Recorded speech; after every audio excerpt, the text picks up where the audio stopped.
কাফা আল্লাহর দাবি হচ্ছে আমি আপনার প্রত্যেকেই যেন ইসলামে পরিপূর্ণ দাখিল হয়ে যাই। তাফসীরুল কোরআন মাহফিলে আসলাম, কোরআনের কথা বললাম, আর এখান থেকে চলে গেলাম পরক্ষণে কোরআনের কথা থেকে অন্য কিছু সরে গেলাম, এটা নয়। আমি এখানে দাঁড়িয়ে তাফসীরুল কোরআন মাহফিলে আসছি, কোরআনের কথা বললাম, আবার যাত্রার প্যান্ডেলে গিয়ে সেখানেও আমি নায়ক হয়ে সুন্দর কথা বললাম, এটা কোনো আল্লাহর দাবি না। আল্লাহর দাবি লিমা তাকুলুনা মা লা তাফালুন। তুমি মুমিন, তুমি মানুষ, তুমি মানুষের কাছে সেই কথাই আমি চাই যা তুমি পালন করো। আজকের প্রশিক্ষণ হচ্ছে তাফসীরুল কোরআন মাহফিল থেকে এটাই, আমরা যেন কথা এবং কাজে মিল রাখি। সম্মানিত হাজিরিন, ব্যক্তিগতভাবে আমি আপনাদের সামনে দাঁড়িয়েছি একটু দোয়া নেওয়ার জন্য।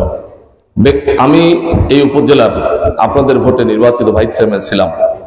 ইনসাফের সাথে বৈষম্যহীন ভাবে আমার দায়িত্ব পালন করার চেষ্টা করেছি, দুর্নীতিমুক্ত এবং কোন জিনিসকে অন্যায়ভাবে ভক্ষণ করা থেকে দূরে থাকার মাধ্যমেই আমার ভাইস চেয়ারম্যান এবং ভারপ্রাপ্ত চেয়ারম্যানের দায়িত্ব পালন করার চেষ্টা করেছি।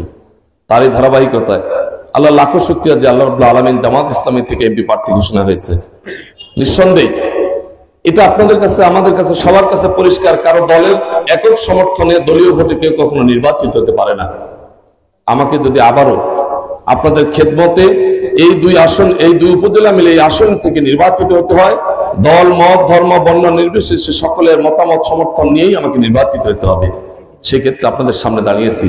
সম্মানিত হাজিরিন, নিঃসন্দেহে ইমোশনাল কোনো বক্তব্য নয়, আবেগী কোনো বক্তব্য নয়, মৌলিকভাবে বাংলাদেশকে আমরা যে মানের দেখতে চাই, সন্ত্রাস মুক্ত, চাঁদাবাজ মুক্ত, দুর্নীতি মুক্ত, জুলুম মুক্ত এবং অত্যন্ত ন্যায়পরায়ণ ভাবে মানুষের মাঝে সমতার ক্ষমতা ব্যবহার করে, সমভাবে ক্ষমতার ব্যবহার করে নেতৃত্ব আমরা দেখতে চাই।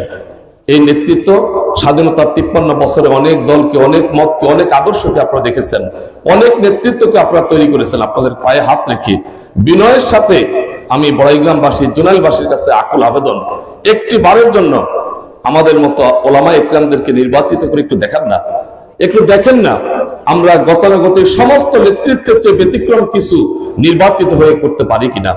আমরা রাস্তাঘাটের উন্নয়ন, শিক্ষা প্রতিষ্ঠানের উন্নয়ন, হাফিজি মাদ্রাসা, কওমি মাদ্রাসা, এতিমখানাগুলোকে সরকারি বরাদ্দের মাধ্যমে আধুনিকায়ন করা, বয়স্ক, বিধবা, প্রতিবন্ধী ভাতার ক্ষেত্রে ইনসাফপূর্ণভাবে দেওয়া, অসহায় গরিব মানুষগুলো যারা আছেন নিঃসন্দেহে তারা অনেক কষ্ট করে সন্তানদেরকে মানুষ করেন, অনেক কষ্ট করে রিক্সা চালক, ভ্যান চালক, দিনমজুর, অসহায় মানুষগুলো, মা বোনেরা ডিম বিক্রি করে সন্তানদেরকে মানুষ করে। রাজনৈতিক পরিচয় না থাকলে চাকরি হয় না। আমরা নমুনা দেখাতে চাই, টাকাবিহীন চাকরি হয়। 135 টাকা এবার চাকরি হয়েছে, কাউকে ঘুষ দিতে হয় না এক পয়সাও। এই বড়াইগ্রাম উপজেলার কয়েকজন পুলিশের চাকরি পেয়েছে 135 টাকায়। কোনো রাজনৈতিক পরিচয় সার্টিফিকেট লাগে নাই, কারো প্রত্যয় লাগে নাই, কোন দল করে এই জিনিসটাও লাগে নাই।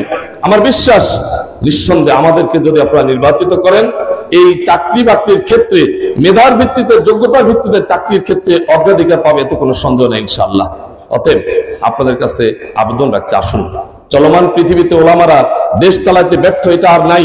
আধুনিক বিশ্বে জাহিলিয়াতি সমস্ত চ্যালেঞ্জ মোকাবেলা করে, পরাশক্তির বিরুদ্ধে মোকাবেলা করে আফগানিস্তানের তালেবানরা, মোল্লারা, ইসলামপন্থীরা রাষ্ট্রীয় পরিচালনা করে গোটা পৃথিবীতে মাথা উঁচু করে দাঁড়াচ্ছে। সততার কারণে, দক্ষতার কারণে, ইনসাফের কারণে, দুর্নীতি না করার কারণে। অতএব বাংলাদেশকেও যদি গোটা পৃথিবীতে অত্যন্ত সম্মানজনক একটি অবস্থানে নিতে হয়, তাহলে ওলামায়ে ইকরাম, ইসলামপন্থীদের বিকল্প কোন রাস্তা নেই। আসুন আমরা সেই ওলামাদের হাতে একটিবার পরীক্ষামূলকভাবে নেতৃত্ব দেওয়ার উদাত্ত আহ্বান আপনাদের কাছে রাখছি। দলের, মতের, চিন্তার, আদর্শের ইমোশনাল বক্তব্য শুনে বিমোহিত না হওয়ার উদাত্ত আহ্বান জানিয়ে একটি বারের জন্য পরীক্ষামূলক ভাবে আমাদের মতো ওলামাদেরকে আপনাদের খেদমত করার সুযোগ দেওয়ার উদাত্ত আহ্বান জানিয়ে বড়াইগ্রামের সন্তান হিসাবে আপনাদের কাছে বড়াইগ্রামের সার্বিক উন্নয়ন, বড়াইগ্রামের সার্বিক অবকাঠামোর দিক থেকে এখনো অনেক কাঁচা রাস্তা রয়েছে প্রত্যন্ত অঞ্চল পর্যন্ত। সেই রাস্তাগুলোকে 100% বৈষম্যহীন ভাবে, ইনসাফপূর্ণ ভাবে, টিকসই ভাবে রাস্তাঘাটের উন্নয়ন করার প্রতিশ্রুতি আপনাদের কাছে রেখে সবার কাছে দোয়া চেয়ে, সবার জন্য দোয়া করে এবং সর্বোপরি আল্লাহ রাব্বুল আলামিন আমাদের আপনাদের সবাইকে এই জান্নাতের বাগিচায় যেভাবে আসি ঠিক এভাবে ইসলামের অনুসরণ করে, কোরআন হাদিসের অনুসরণ করে কাল কিয়ামতের মাঠে আল্লাহ রাব্বুল আলামিন যেন আমাদেরকে একইভাবে জান্নাতে রাখেন, এই আবেদনটুকু আল্লাহর কাছে পেশ করে